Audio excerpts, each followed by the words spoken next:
better roll them dice. You never know if it could change your life.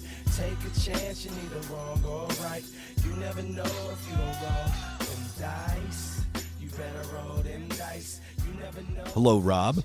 Hello, Matt. It's Dungeon Master of None, and we're talking some world building. That's right. It's a world building episode, and we're gonna put our powers of Genesis to the test by we're gonna put ourselves through the paces with some randomization, but also something new, something different, some unique and exciting approaches to coming up with campaign and setting ideas. The Cortex role-playing game has one-upped us because we've said on the show before, like a great way to come up with a theme for a campaign is to take two fun tropes or genres and smash them together.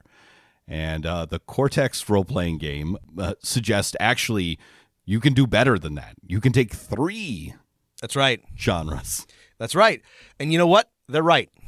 You can mash all kinds of genres together. We talked about this a bit last week with when we talked about Arcady Martin's Takes Golan series, which is sort of it's a science fiction, but it's also kind of mashed together with poetry and historical fiction and, mystery, noir. Like, it's a bunch of genres smashed together, even though the core is science fiction.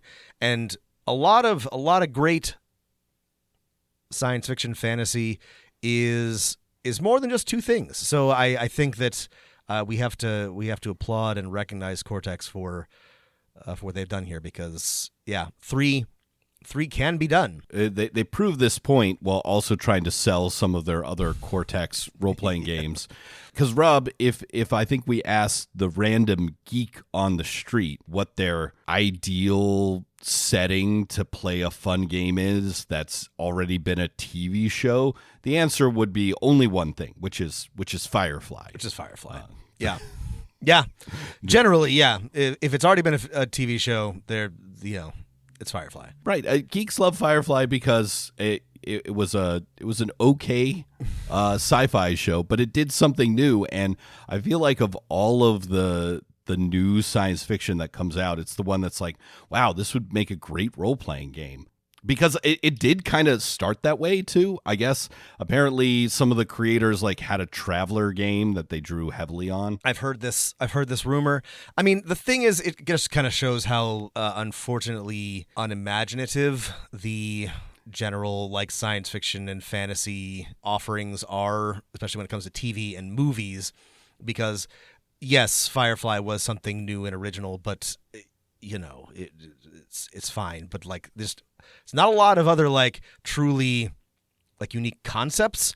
People struggle with unique concepts. Matt, I know that you have not yet gotten to Severance, but the general conceit, and this is introduced in the very first episode, this isn't a spoiler, is that the people in Severance, the severed, they have a different personality that activates when they go to work. So they have a self that works and a self that exists outside of work.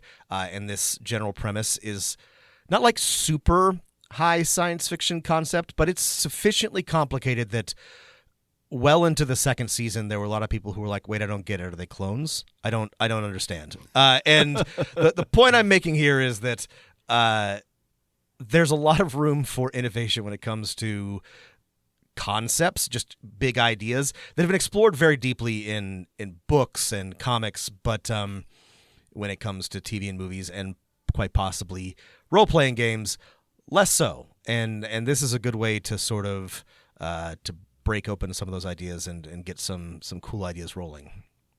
So they're not just being exploited for their surplus labor time, but that's converted to psyche time, right? That's right. Their actual, that's right.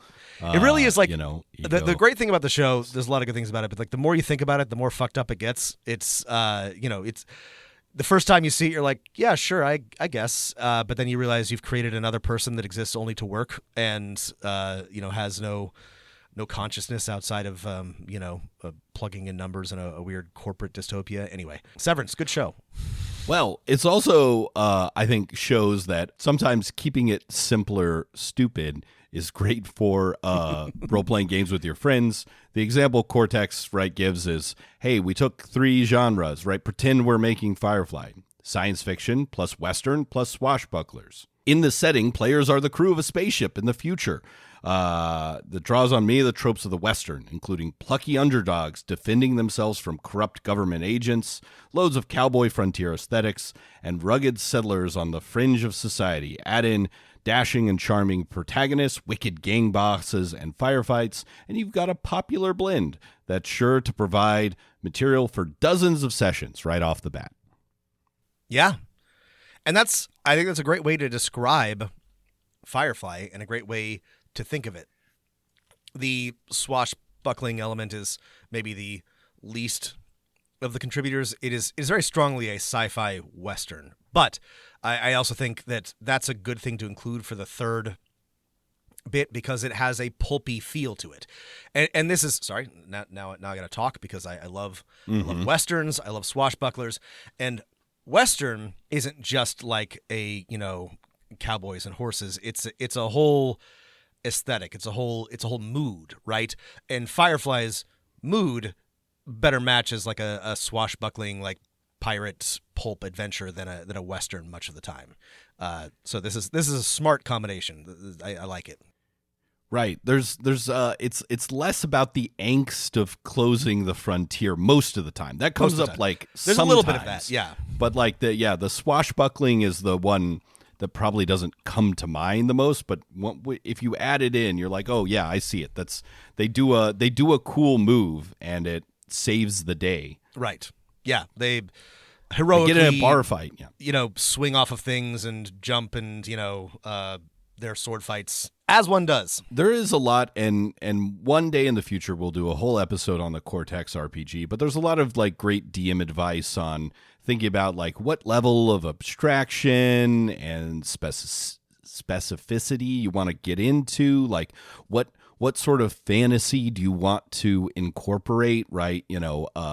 Can your hackers hack a computer by typing code really fast, which is not how hacking works. Right. But what are you going to do, but is in every movie, so maybe that's how genre hacking convention should work in your game. But I think the pick 3 and add the advice in Cortex, unsurprisingly, is pick 3 genres and add Cortex. I think we'll be a little more flexible here. We'll pick 3 or we'll roll 3. And we could say, oh, you could use a generic system like Cortex, but we might have some ideas as to what role-playing system might best fit that idea of genres. I mean, depending on what we come up with, Cortex might be a good fit or it might not. And just really quickly, so everyone knows what we're working with here, the list is comedy, dark fantasy, espionage, giant robots, high fantasy, high school, horror, military, post-apocalyptic, religious, road movie, romance, science fiction, superhero, and swashbuckler. You forgot Western. Western, the most important one. Sorry, that's the one at the end.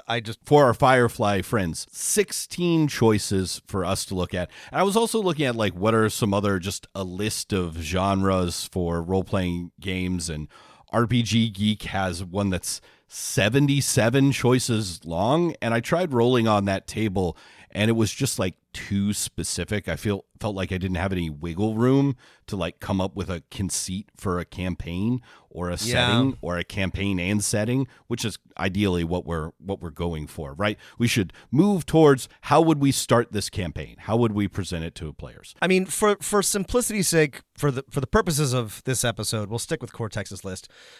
I might include something like martial arts, all kinds, instead of giant robots, or like, what did I say? Sorry, it was Professor Brothers reference. Martial arts, all kinds. Oh God! Yeah. Sorry, I was like, "What? Hang on, all kinds."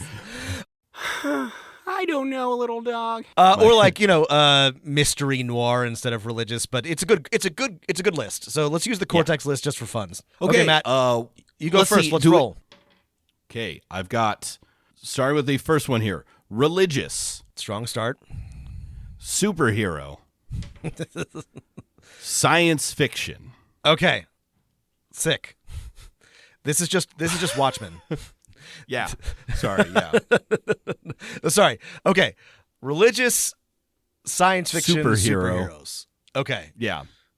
I think here's the thing: is that if another property immediately comes to mind, don't panic. Right? Oh yeah, no, that's a good thing. Yeah, that's a good thing, but then take a step back and start rotating the genres like cubes in your mind. That's right. Which I can do, but Rob cannot. And I can only rotate cube. I can only rotate 2. I can't rotate 3 like Matt can. Yeah. And the thing is, like, hey, think about those things, and at least for me, maybe like picking one to start with is good, and then adding the other ones in. Like, for example, our example, Firefly, it seems like they picked, we're doing a spaceship crew, and then they added the other ones in. Yeah. I mean, I joked, but like there are a number of comic books that come to mind. They're close-ish. I joked about Watchmen, but, you know, it's similar. Preacher is another one. There's not really superheroes, but it is, you know, he exists in the DC universe, right? Oh, it is right. Or no, sorry, that's Jonah Hex. That's I right. Get them confused. Actually, Jonah Hex is a better example. But yeah, I mean, there's things that sort of exist in this, or near this, but nothing. I think there's a lot of like fresh ground here. So, the first thing that jumped into my mind was thinking about, who was it? Was it Dan Simmons who wrote a book about like gods of Mars or something like that? Olympus and Ilium. Yeah. Really weird books. I read them because I loved Hyperion so much. But yeah, if I remember correctly, the gods were basically like post-human techno utopians who like had a bunch of like nanomachines and all this, and they were reenacting the Iliad with humans for some fun. reason. Yeah. On Mars. It was interesting. They were weird books, but yeah, it was a lot going on. It certainly covers religious and science fiction, and you know, I was thinking about it because it popped into my mind, and yeah, that's okay, that could be a fun like campaign where the players are gods dealing with each other, and like humans are their pawns, and every session is, you know, you run in some kind of apocalypse world knockoff powered by the apocalypse of people dealing with their connections and fallout with each other and other NPC gods.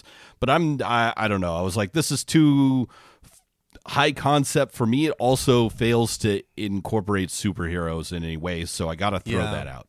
Well, and this is a bad example because I don't think that it actually touches on the religious part, but a big chunk of the Marvel canon involves gods who are also superheroes like Thor, and are reenacting involved in battles with other gods. Again, I'm only mentioning this because it's a technically a fit, but I do think that sort of like the religious aspect should matter, and for better or for worse, comic book writers are really bad at writing anything like even like superficially realistic about religion. So that's sort of like a miss, but that's, you know, in the general direction. I thought religious superhero science fiction. The other thing that like pops into my mind is you know, like superheroes that are angel demon powered or are angels and demons. If you want to, you know, throw out the gods of ancient humanity and go with something more Abrahamic in your thing, you could have a, you know, like a angels and demons style superheroes, like Terry Pratchett, Neil Gaiman book. Good Omens. Good Omens, right? With it, but that doesn't. I couldn't think of how.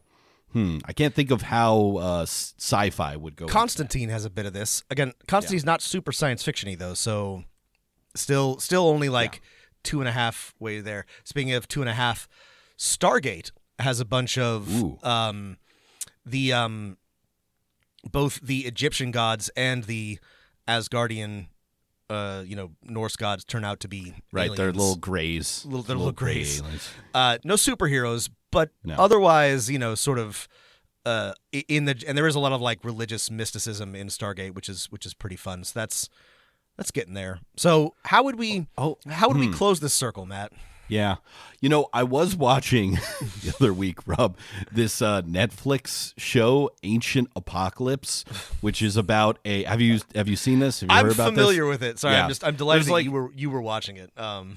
I had to turn it off because it's too stupid and too honestly racist. It's in the vein of Ancient Aliens, which I can tolerate for like 30 minutes, and then somebody will come on and say something that's so dumb that I like can't enjoy it anymore. I wish I could. I wish I could. And that's the thing about like role playing games is like maybe sometimes you can enjoy a thing that is like it's fun to think about Chariot of the Gods stuff if you don't think about That's right. One that all historical, biological, archaeological evidence immediately counteracts the points here, and two, it's just like super racist. It's very against racist. Yeah. people who are long dead, but their descendants are still here. Anyway, but it was so stupid. But it is like a cool idea. Like, what if there was, like an Atlantic? I think the main point of the series is what if there was like a super advanced civilization that all humans are descended from, that it's just below the sea level or something like that. People have been talking about this because Joe Rogan had one of those guys on his show. Joe Rogan fucking loves Atlantis. Like he loves the idea. And, I also I love the idea that there are civilizations or people that we don't know about, but like I promise you folks, there's not like a gigantic, highly sophisticated civilization that's buried like just off the coast. Like I promise you, our archaeologists have looked, and it's not there. It's not there. There's nowhere for it we've to done the hide. dives. Yeah. Yeah. It's okay. Well, I was thinking after remembering my 10-minute viewing of Ancient Apocalypse, Game Master Anthony voice.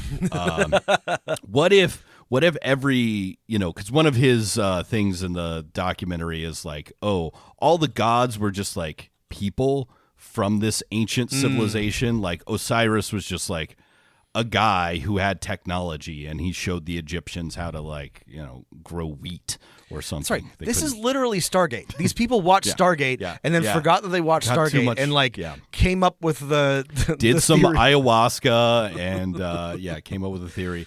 But for a role-playing game setting, what if like every god was like an ancient alien or a super advanced human?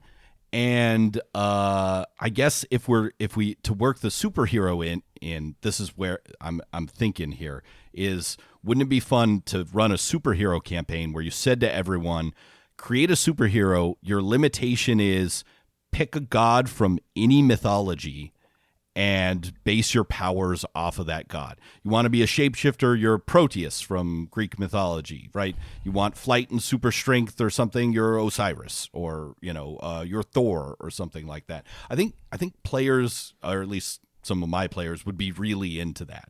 I think so make too. a god superhero in the present day.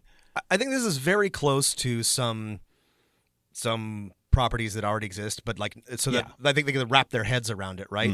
But like the gods are real, but they happen to be aliens or super advanced humans, and you draw your power from them, and you basically pick a patron god. Yeah, you could draw your power from them. You could be the reincarnation of them, or something avatar like of that. them. Yeah, an avatar of them, and maybe they're and again, like Chariots of the Gods style, they're not actual gods. They're either alien. I haven't decided what works better. Maybe we can think through this. Super advanced aliens or super advanced humans from the past. I think advanced humans in the past is more fun. Yeah. Aliens is maybe easier, but I don't know. Ooh, you mentioning Stargate is a great way to bring in the sci-fi, right? They were super advanced humans from the past, but there are humans on all the planets, just like in Stargate. And there are enemies of the human gods on other planets, and like the big conceit of the campaign is they're coming back. They're invading Earth, and that's why the heroes are coming back. Like yeah. This is great. This lets you bring in all your like mythology knowledge. Like the bad guys are they're titans, or they're apex Titans. It's gods. Oh yeah, that is the shorthand name for the aliens that are invading. Is the Titans? It's Titanomachy or Titanomachy. It's Titanomachy 2, Matt. Return. The Return. This is a good idea. Return. This is a good idea for a setting. I like this. Yeah. So your players are superheroes who are reincarnated. They're incarnates of some past human that we refer to by a god name. And then you could also do like some X-Men stuff, right? Is the world fearing these reincarnations? Some are evil, some are good. Mm-hmm. Maybe your players are good. And the reason it's happening is, aliens are coming back and invading. There's some device at the core of the world that's waking up all the gods again by gifting their powers to a new human. I like this, and you can do the thing where the gods take on. They look like superheroes because that's more legible and familiar and understandable to like modern day humans. So it'll be Zeus, but he's a guy with a cape and a thunderbolt on his chest, and like Thor. He's still very like obviously Zeus, but he's modern Zeus, and then you can have some fun with like the science fiction superhero aspect of that. Yeah. I think this would okay, let's move to like more specific. I think if I wanted to run this campaign, I'd present that conceit. Okay, it's religious superhero science fiction. It's the not too distant future. There's some new technologies, but superheroes have been like getting powers. No one knows how they get them. The players or maybe the players know themselves that they have these memories of being, I don't know, Isis in the past or Aphrodite. And the world either is fearing them or embracing them. And you could start off with just typical superhero stories, the stopping crimes, defeating a supervillain, a mad scientist with technology, and then we get hints that there's actually a secret invasion going on by these evil aliens that hunt humans everywhere, called the Titans, right? That we call the Titans. They have some sci-fi name. I like that. Okay, so what system would we want to put this in? My first thought is just run it in whatever your favorite superhero system is. Champions, mutants, this could work and in masterminds. Champions. It could work in mutants and masterminds. Like, if it's a superhero game, you might as well use the superhero. They're good systems for superheroes. Yeah, that way, and then that way, you need one of the fun of superhero campaigns, at least for me, not for everyone, is the joy of building an open-ended character. Yeah. But if you wanted to do something more, I don't know, relationship focused, you could do like a Masks or something like that. But I do love the big dumb superhero the conceit is high, but if I was running this, the gameplay would be dumb. It would be just we're turning our brains off. I'm Zeus the superhero, and you're Mars, Lord of War, and you have a dumb spandex costume, and we're beating up a giant robot.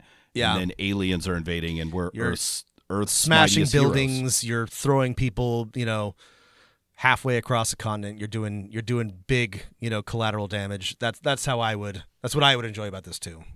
Yeah. I have flight and super speed, and I am Huitzilopochtli, hummingbird of the left, left-handed nice. Hummingbird. I throw lightning from the skies. I'm Quetzalcoatlus. It's you do so many things with this. This would be fun. Right, and I would let my players be really flexible at how they want to interpret powers of a super. Yeah. Let them have fun with it. Yeah. Aphrodite is a Professor X style psychic. Sure. Psychic. Yeah. Do whatever you want with it. Whatever makes sense. Yeah.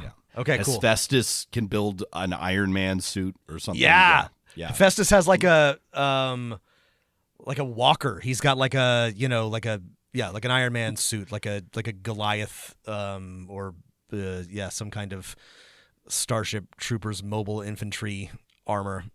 That'd be sick. Yeah.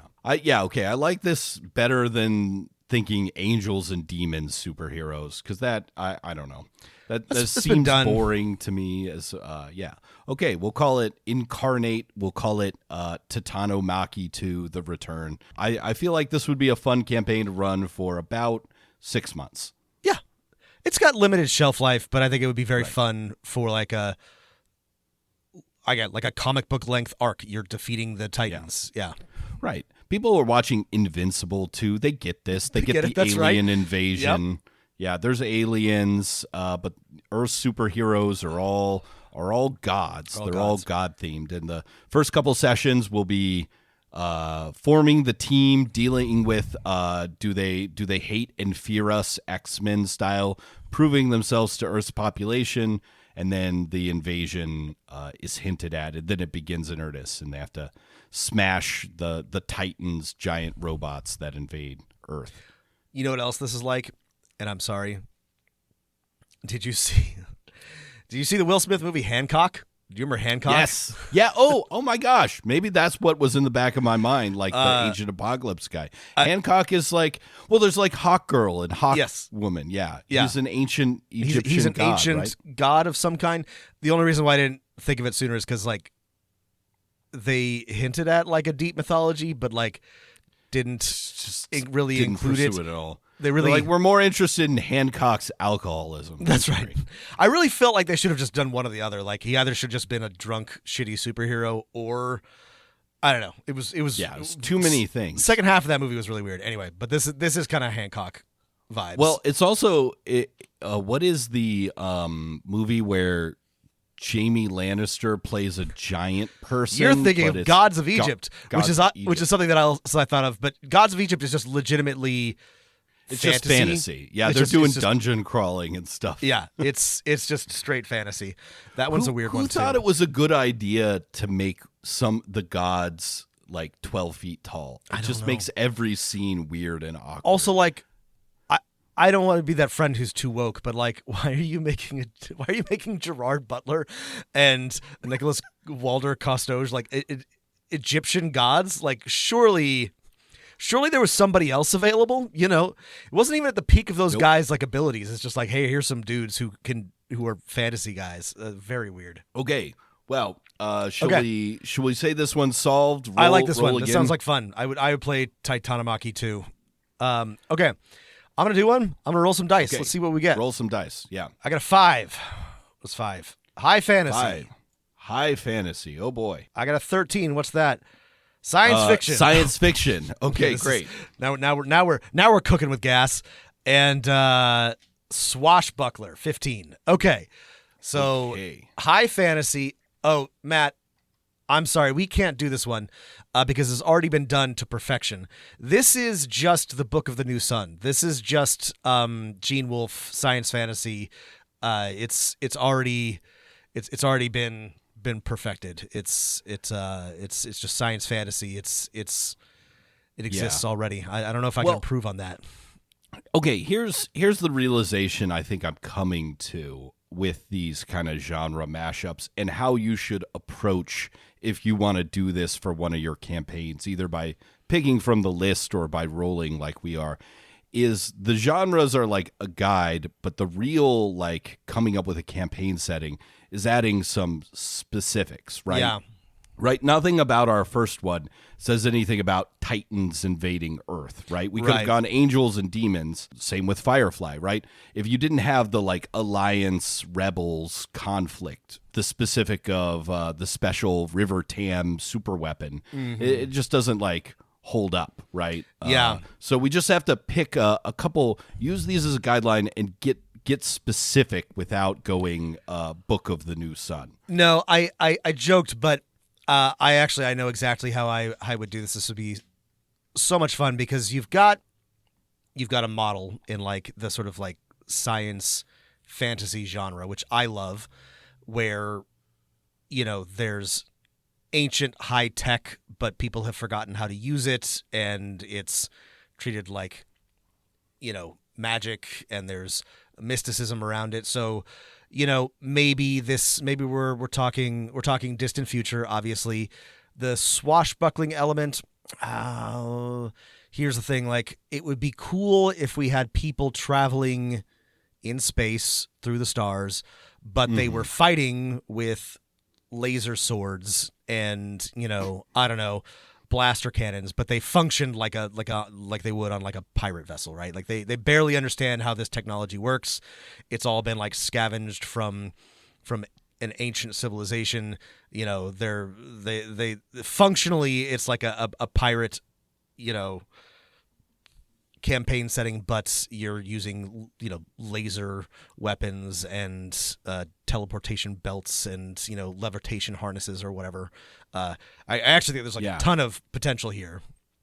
Right. It's a little similar to you could easily just say, okay, and here's my Starfinder book, right? That's right. And here's my Spelljammer book. And Starfinder is very much in Spelljammer, Starfinder, yeah. I think the interesting thing here, right, is creating or the specifics I would add is well, everyone knows laser swords and space pirates, right? Right. But adding, is making the specifics around high fantasy like more concrete, right? Yeah.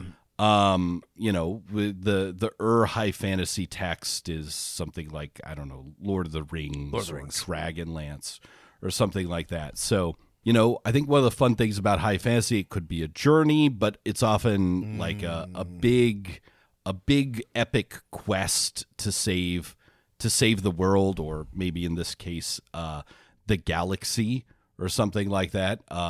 So you could go, I don't know, like Wheel of Time, like the players are make the player lean into the chosen one trope. Yeah. Right? So yeah, there are laser swords and technology no one understands, but the players are that high fantasy chosen ones, and they're out to defeat the nega reality that's consuming the galaxy from deep within its core. Yeah. And there's a dark lord. I mean, if we want to lead into this, right, like they're chosen because they accidentally stumbled upon a device that implants them with a chip that allows them to enter like a specific chamber to defeat the Nega Lord in his dark fortress, right? And they have to take their laser swords and magic rings, which are actually like nanotechnology, and delve deep into his dark land. This sounds like Flash Gordon. I mean, this is great. This is all like, this has all been done, but like there's a rich combining the science fiction with the high fantasy, and like Matt said, like really leaning on the quest, prophecies, big big conflicts, right? Saving the galaxy, saving the universe is I think like key to the high fantasy aspect. Okay, I can I think move us towards a campaign conceit by picking a system. Yeah. If you use the Numera system, yeah, which is already science fiction and high fantasy, right? You have people use nanotechnology and stuff like that. Perfect for this, yep. But then instead of setting it in the Earth 9 billion years in the future, you set it in a galaxy with swashbuckling pirates and stuff like that, and lots of alien creatures like in a treasure planet. And then instead of like treasure Numera, planet is also the other thing that I immediately thought of. Like you can just run a treasure planet campaign. But yeah, no, I would say I like your idea of the dark fortress. Right? There's there are many ships throughout the galaxy that no one understands, but there is one dark. So the fun thing about the best Star Trek movie, in my opinion, Star Trek: the motion picture is, right? It's about entering. I was really orifices. excited to see which one it was. Good choice. Yes. It's about entering orifices. But beyond that, it's, about like communicating with a weird alien creature. But in high fantasy, it's not about like, oh, if we can only understand what the Dark Lord wants. Like Shaitan or Sauron. No, they want to destroy the world. Yeah, you don't need to understand them. You don't need to communicate with them. So there's a giant V'ger thing, right, that is eating the galaxy and destroying it, and there's no communicating with it. There's just the prophesized ones that have the nano rings that allow them to enter the dark fortress and destroy the dark V'ger, right? It's the thing that's sucking up, and it's found a way to recombobulate the nanotechnology and destroy the galaxy. And so the campaign starts off with the players, have this special power. They have to acquire a ship and sail through the stars. They have to find out where the Dark Fortress is. There's a lot of swashbuckling adventures on the way there. And then the campaign ends with them confronting the Dark Lord, which is a giant V'ger, but just pure evil. Yeah.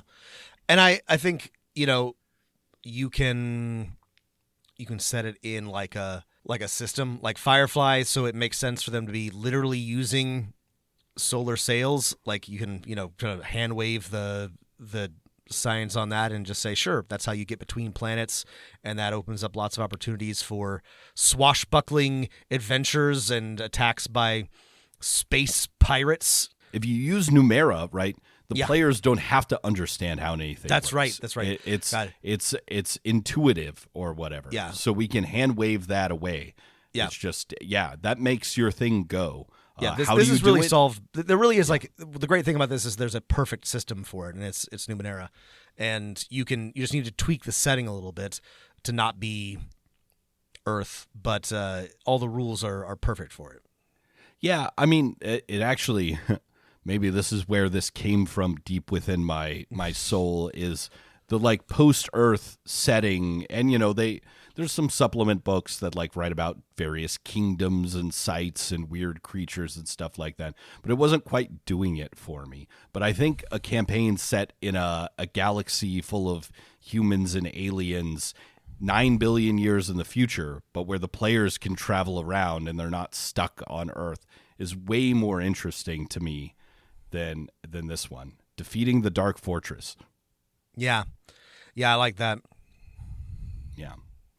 Yeah. See, we don't hate high fantasy. We just need a couple more things. I love high fantasy. I think it needs a little. I think it needs a little something else for me these days. Okay, Matt. Okay, are we ready to roll another one? Yeah, show me what you got. All right. High fantasy. Swashbuckler. Road movie. Now So we're cooking two of the with three gas. the same. Yeah. That's okay. Because this is the third difference makes this radically different. This is fun. Road movie. See, I like that Cortex has included things like road movie because it's not the same as like a genre like science fiction. It's like Western. It's like an aesthetic. It's like a mood. It's a tone for how to play your sessions. Precisely. Right? Yeah. Which means each session means the players are either discovering, depending on the type of road movie, discovering something about themselves as they encounter a new thing, if you want to be serious, or they're rolling into town like in Kung Fu or Reacher, and then there's problems. They got to solve them. The road movie really like changes this up. So, yeah, we've got high fantasy, we've got swashbuckling, fine, but the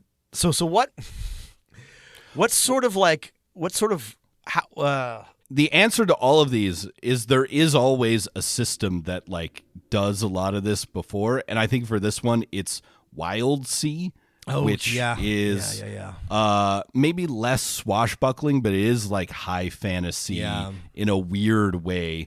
I'm not really interested in playing a Wild Sea campaign, but that idea of like, an airship or a Final Fantasy kind of going from place to place. My next question. What sort of travel are we talking? Like, caravans, walking, riding on horses, Airships I don't is know. cool.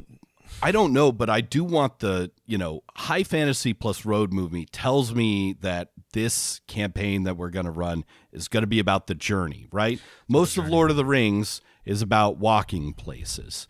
And this one should be about going, moving across to a final destination. The thing that's coming to me is like the Pony Express, right? Like the Mongol system of postal outposts across their massive land empire. I think that for it to be a road movie, like the road movie, right, is a very like American genre because we got a lot of fucking land and it takes a long time, and a lot of roads to drive across it, and you can encounter a lot of different things as you drive. And so I think this has got to be like a big ass fantasy continent, and with a lot of things on it.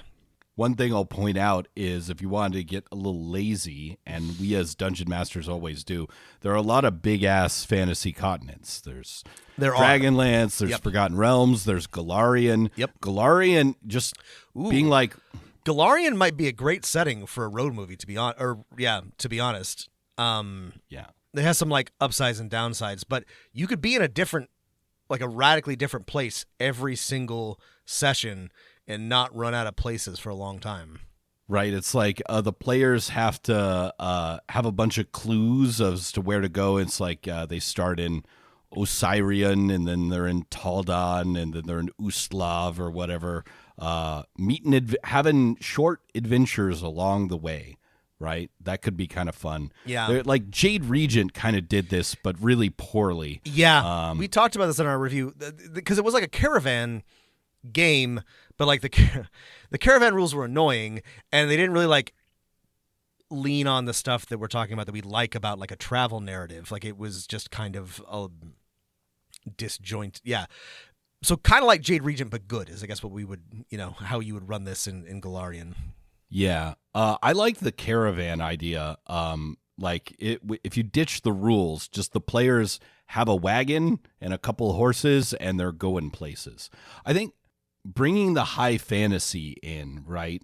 One thing that I've never really explored is that the Forgotten Realms has, and this is important in like novels and not player characters. It's one of the many things that annoys me about Forgotten Realms is there are chosen of many of the gods. Oh, right? yeah. You've heard of the chosen of Mishra. Right, the chosen of Mishra is always least. very important. Yeah, that's right.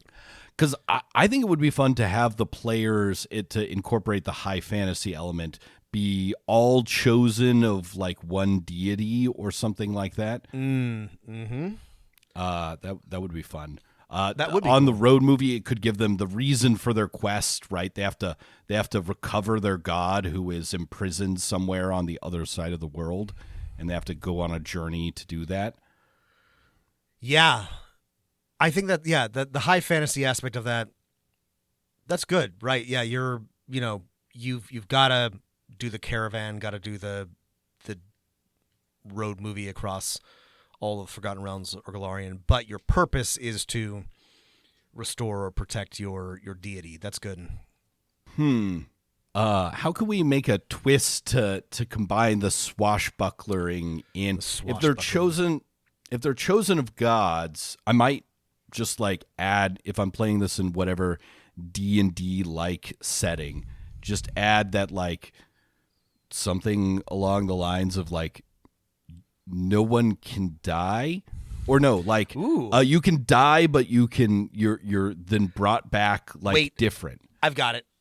There's no death saves. As soon as you hit 0, you're dead, but then you come back for the next session. I'm breaking the lore for this, but like okay, sure. But the things we've talked about, this makes me think of like there's another big like retcon, right? Like the gods, something has gone wrong in Godland, right? It's like this happens all the time in the Forgotten Realms. It's like the time of troubles, but like all the gods of death and the mechanisms for death are no longer functioning, so no one can die. Or specifically like the chosen can't die, or we can tweak that, but like specifically the chosen of the gods, which includes the player characters and maybe one or two recurring villains, and maybe some along villains the way. Specifically, some villains. So a handful of people can't die or can no longer die, and the player character's goal is to reach their god's corpse or where they're imprisoned to sort of like fix this broken bit in the the cosmos. Until they get there, they're effectively immortal, but that comes with all kinds of potential downsides, and they can still be hurt very badly and captured and all kinds of things, which makes it very swashbuckly, like lots of big flashy combats with some recurring villains who also can't die. This sounds fun. I like this. Yeah, maybe you tell your players risk everything, because when you die, you're dead, and then you come back. Maybe you I would even say, instead of saying something like, my initial thought was like, you lose something, right? But maybe you tell them you gain something. Ooh. Each time you die, you like get this. a new little perk or tweak to encourage them. Like when you're, traveling along the road and having these swashbuckling adventures to reach your imprisoned god, try and be risky. Dying is good. Yeah, try and die to save the whatever villagers in whatever. Throw podunk yourself town in front of you're that helpless child. Leap across that chasm. I like this. This is good. Encourage play. Death is good, but you have to. It is still hard to die in like 5th edition. So like, encourage your players to risk it all. So that they can die. And let them know this. You hit 0 hit points, you die, you get a boon, you play the animal companions of the party until next session, but you come back with a boon, a new boon from your god. Yeah. Yeah. I guess it doesn't necessarily have to be Forgotten Realms, but like, it is a very high episode, fantasy setting. Like, that makes sense to put it in Forgotten Realms. We also don't have the time to map out a high fantasy is the genre with all the lore, a high fantasy setting in this. So if you say it's Forgotten Realms, I'd start the players like in the Dale Lands, and they're like, they have to go. The gods are imprisoned in. There's an evil, I don't know, like a black staff in Waterdeep, and they have to get to Waterdeep, and then you just have adventures every week until you get there. I guess the sort of like obvious thing is that like whatever cosmic crisis is happening has short-circuited all like teleportation, flight, like gate good idea, magic, right? That's why they have to do the road trip. That's why they have to do the road movie, is because all of the normal methods for fast travel are unavailable. So you've got to get on your horses and caravan and go. There's no more high magic, right? For example, resurrection doesn't work. So the players are the only ones that can ever come back. So that puts some stakes for any NPCs that could die. And teleportation magic doesn't work. I like that. Fly can still work, because actually fly doesn't get you very far. That's true. Fly can don't go work that much. It's right, like doubling your fast, speed. Yeah. And encourage the players to roll up like bards and rogues. I don't know if I would encourage them to like pick a god that they're the chosen of, or let them pick their own gods. Probably letting them pick their own gods will bring players more joy. Yeah, I think so. This. Gods are not working right now. Magic, the Mistra is not working either, which is why the Weave isn't supporting any high level magic or something like that. You can hand wave it away depending how.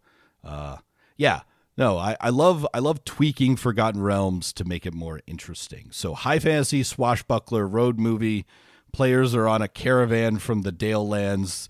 They can't die, and dying is good. So they want to swashbuckle their way through daring moves to meet some interesting people along the way.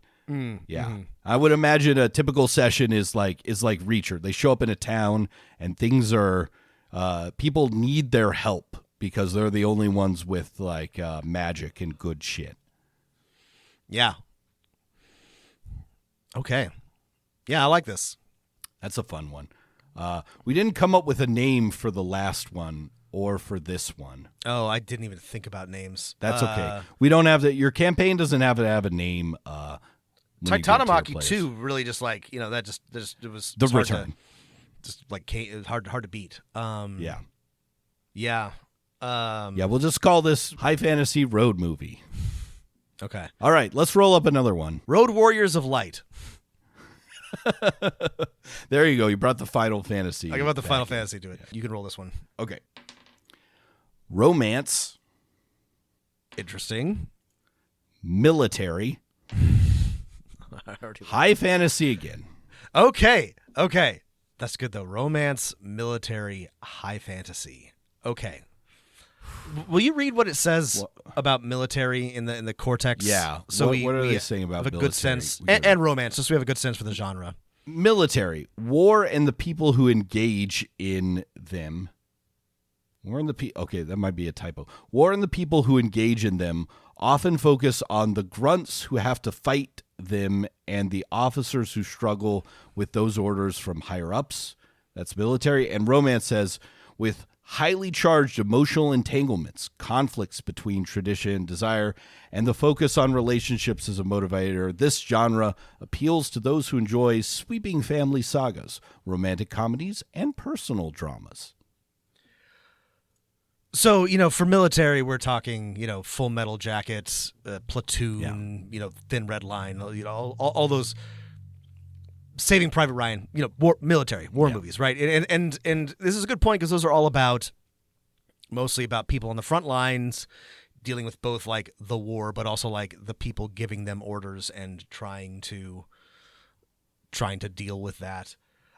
You're gonna maybe hate this, but Brando Sando's Words of Radiance, his big honkin' books are a big chunk of those, especially around Kaladin, are very much romance and high fantasy and military. They're all about dealing with being on the front lines of the war. Rob, I don't know if you've read this, but the thing that immediately came to mind, it's, again, when you roll these, like, an example will exist, right? Is the Fourth Wing. Yes, that's right. That was the other thing I was going to think. I was going to mention. The Fourth Wing is dead in the center of this. Yeah. People love the Fourth Wing, man. This is a good this is a strong triple threat here. I'll get like 1,000 YA defenders coming at me, but I found the writing too bad even for me. I'm going to be honest, through the Fourth Wing. I also didn't care for it, but that's okay. If other people like it, that's their choice. The writing was not for me. For me, the book I like more, I haven't read all of them, was the Temeraire. Temeraire. Saga? Temeraire, right, yeah. Do you know what I learned? Sorry. Because I like Napoleon. Sorry, maybe you knew this. Yeah. I learned that the Temeraire was a real naval vessel in the Napoleonic Wars and not just a dragon. Not just a cool dragon. By Naomi Novik. So that's on me for not knowing that.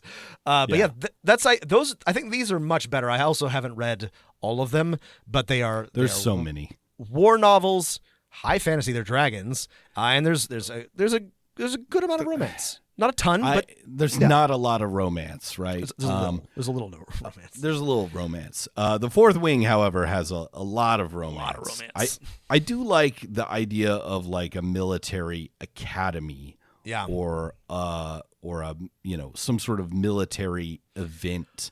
If you want to do people romance, love a military academy, yeah. You gotta have like, hey, you're all in this place together, right? Like Jane Austen, it's like you're in the London's, you're turning out this season in London or whatever they call it. Romance really, I think, requires proximity. A school, an academy, a social circle. This is why it works great for like a road movie or a travel narrative. You're all in the same place together. Lots of time for tension to build, for friction development, for personalities to bounce off of each other. Sorry, I thought of another one. R.F. Kuang's Poppy War is a fantasy romance military novel. I haven't read the sequels, but the first one was pretty good. Yeah. I think romance and obviously high fantasy go great together, romance and military.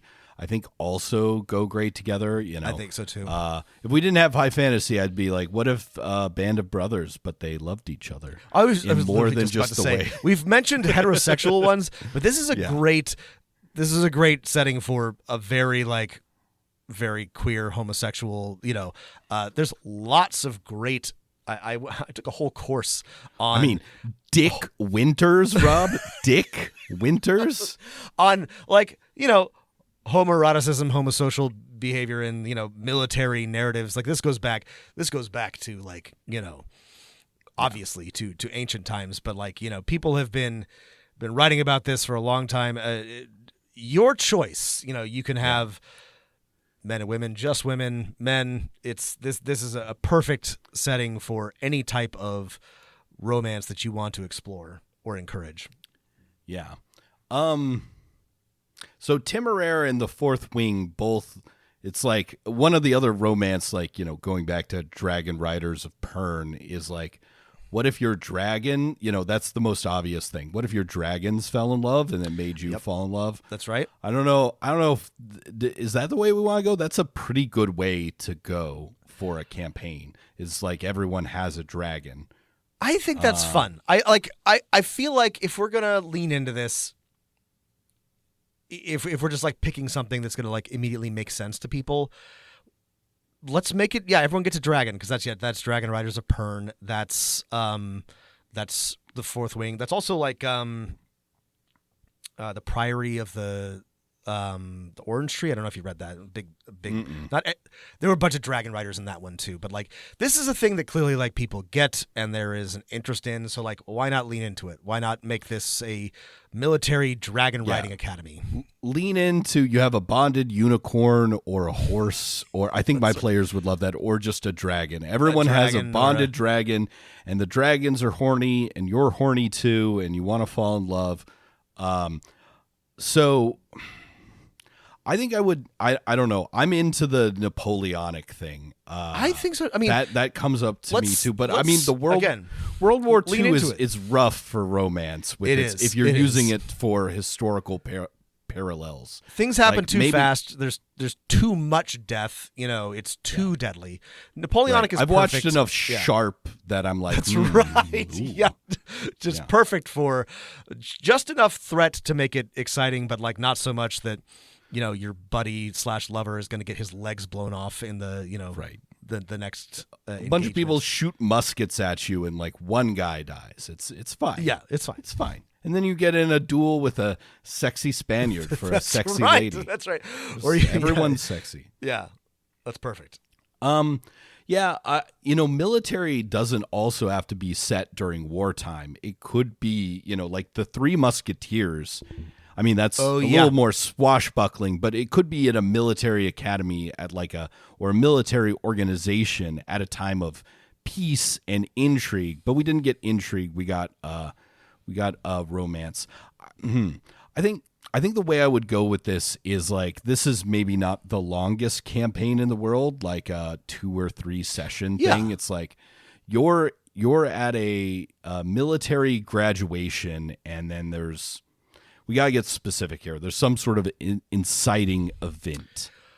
I mean, let's keep it simple. We don't have to get big with this one. Let's say that the not French Empire invades or declares war on a neutral island nation that has its own, that breeds good dragons. I like this. They have the best dragons on this island nation, and not Portugal has been invaded by Napoleon's army. Portugal we all know the Portuguese dragons are the best. Has been invaded by not France, and you. Let's say you're not Britain, but you could also be not Germany or not Russia. That might be a nice twist, It would be that would be a nice twist if you have the knowledge to make it feel cool. Yeah, I think the not Britain is easy because when people think romance, they think about people promenading. They are thinking British gardens. of Regency era. So that's easy. The players are dragon riders in the Empire of Albion or Avalon or that's something. What I would fantasy literally name. I would call it Albion, and I don't know, Gallia or something. I mean, I could get more interesting than that, but like, why not just lean into it, right? And the Albion Academy suddenly has to, marshal and go to war, and all these young recruits. The Pendragon Academy of Albion. Ooh, here's a good thing. There was a massive defeat. The Albioness fleet of dragons was ambushed and captured or destroyed by the Gallian navy, and suddenly all these set it in post Trafalgar, but it went the other way. Those Spanish ships made it out of like port in time or whatever. So all these young riders suddenly have to go to war and be ready, even though they're not ready, which escalates tensions, and the whole nation looks to them. Ooh, I like this. This is good. Okay, this could be a longer campaign. I would add something for. There's been a big defeat of not England. Right, Britannia is lost all of its dragons, so all these people are about to be pressed into service. But I would add another event for like the first session to up the romance, and then you can reveal this, after the first session, which is like you're at graduation, and at a long, graduation from sexy dragon rider school is the Prince of Cambria, the Prince of Wales, like Duke whatever, and he's everyone wants to be his win the prince's hand, and maybe put in some other NPCs, because you could decide to make the prince a dick, you could decide to make the prince really cool, then you can add some other NPCs for the players to romance. I think in a romance game it's important to world build some cool NPCs for the players who are not comfortable. I find that more players are comfortable romancing NPCs than each other. Not all of them. There's some that will go both ways, but yeah. I agree. You give people an option in case they don't want to be role play flirting at the table. I think you're totally right. You start with session 1, and that's just the romance, the academy. There's a big visit by a handsome prince, and then there's this massive defeat, and suddenly everybody has to scramble. That's perfect. That'll really If I was going to do this as a 3-session campaign, event 1 would be the graduation ball, where everyone has to talk. Like event 2 would be like some sort of daring battle, and then it's aftermath where people are convalescing in a hospital, a great place for romance. Apparently, that's right. Not in real life, but in books. English patients. Let's not get that dark with it. Well, we could. You could. We could. Table, sorry. Yeah.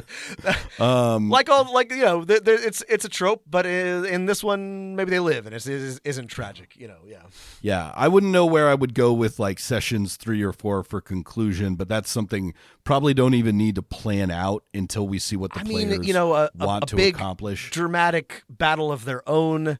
Good chance for people to profess their love right before dying heroically, if this is just going to be like a third, like a 3-session campaign, or to barely survive and make it off with their lover or romantic possibly some forbidden romances with somebody from the other side, sexy French dragon rider. This is fun. I'm full of ideas for this. This is great. Yeah, I would do this one. I think you might, for a system, like you could decide how much magic you want. You could be like, all right, everyone roll up an Eldritch Knight or something like that, or a sorcerer, or you could use a generic system for this one and be like, you all have magic, let's use year 0, and you all have spells because of your dragon rider abilities. Or you could use Cortex. I would probably I've been reading The Good Society, and while it's not my favorite role-playing game, the relationship, the conflict cards of what people want and things might be a good all right, let's pass out these cards, let's write our characters this way, because I think a good way to do a romance role-playing game, not the only way, is to have the characters in character creation be like, here are my romance goals, right? and like these are the come up with the NPCs they want to romance, or the other PCs that they have like feelings for, or something like that. So I mean, I would let my players guide some of the romance stuff, because one thing I think you want to avoid, maybe you'll agree with me on this, Rob, is if you're running a romance campaign, you can't if you're running high fantasy, you're going to be like, your goal is to defeat the Dark Lord. Okay, everyone's on board with that. But with a romance campaign, you'd be like, your goal is to become the new Duchess of Gloucestershire. A player is like, this is too personal, I don't want to do this with my character. Right? You gotta let them come up with it. Yeah. You could also, you could hack a setting or a system that's basically just like this. We've mentioned this before, the Night Witches, which is already like a hack of Powered by the Apocalypse, but you could just reskin it because it has relationship building. It has dealing with like this military. Is maybe a better answer even. Yeah. Like again, it's specifically the Soviet military, but you could tweak it so it's a bit more like British, issues, but it has, instead of it being dark in the like relationship thing, the relationships are fun and light, and it's all about witty banter with an NPC. And then the dragon missions are they're not airplane missions, they're dragon missions. This is a great idea. Yeah, I think you just need to change the tone a little bit, but the same basic things are important to a Night Witches campaign, and that's a great setting. That would be great for a longer campaign, or a medium-sized campaign, because then you could just be like, the system has enough for building out the conflicts through play, and then you could just set it in the middle of the war, and you don't have to come up with 20 NPCs that are attending the ball for the opening session. Right. It's a little lower prep. I like that. Right. Yeah. I like this one. Yeah. I want to romance the I'm assuming the British king is mad, right? Of course. He's cursed. He's cursed. Cursed, even better. Yes. It's high fantasy. Maybe his dragon died in combat, and of course causes madness or something. His psyche has been broken ever since his great dragon. Figure that out later. But I like Hanover. Yeah. Well, I like the Fifth Wing or whatever, this game. I don't think I would run this campaign for 3 years, but I would love to run it for 3 sessions. This would be a fun, 3 to 5 or 6. Yeah, I feel like this is a really solid short campaign. There's. All right. Well, I think there is a lot of ripe fruit to be plucked from picking 3 things and then thinking about them. I came into this, I was like, this will be fun, but this was a lot more. This was a lot of fun. I was like, this is great. We should do this again. Yeah, there's a lot. Even if you don't like run a whole campaign, like if you're just like looking for ideas or trying to come up with NPCs or settings or a little different twist, this is a great way to shake some stuff loose. Yeah.